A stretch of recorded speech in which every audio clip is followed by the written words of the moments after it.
پیش خدمت ہے شہرنامہ آواز۔ جنگ زدہ ملک افغانستان میں گزشتہ برس کے مقابلے میں رواں سہ ماہی میں شہریوں کی ہلاکتوں میں 3 گنا سے زیادہ اضافے کا انکشاف ہوا ہے۔ Office of the special inspector general for Afghanistan reconstruction یعنی سگار کی جانب سے مرتب کی گئی رپورٹ میں کہا گیا ہے کہ افغان طالبان کے حملوں کے نتیجے میں زیادہ تر ہلاکتیں ہوئی ہیں، لیکن ان ہلاکتوں کے ذمہ دار امریکی حمایت یافتہ افغان فورسز بھی ہیں۔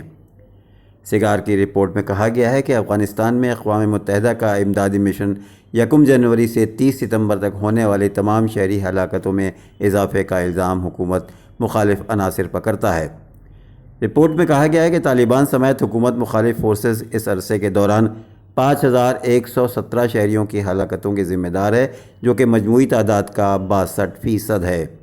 مذکورہ رپورٹ میں یہ بات بھی سامنے آئی ہے کہ دیگر گروہوں کے مقابلے میں طالبان کے حملوں کے نتیجے میں ہلاکتوں میں نمایاں اضافہ ہوا ہے۔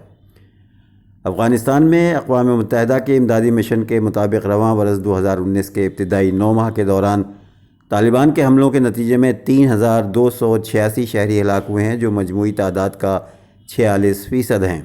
رپورٹ کے مطابق گزشتہ برس کے ابتدائی 9 ماہ کے مقابلے میں رواں برس ہلاکتوں میں 31% اضافہ ہوا ہے۔ سگار نے اپنی رپورٹ میں مزید لکھا کہ اس مدت کا گزشتہ برس سے مقابلہ کیا جائے تو طالبان کے حملوں کے نتیجے میں ہلاکتوں میں 3 گنا سے زیادہ اضافہ ہوا ہے۔ اس دوران شہری ہلاکتوں میں نمایاں اضافہ حکومت مخالف عناصر خصوصاً طالبان کی وجہ سے خودکش اور دھماکہ خیز ڈیوائس IED کے حملوں کے باعث ہوا ہے۔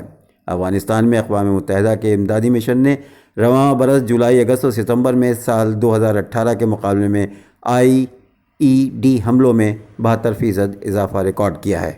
شکریہ۔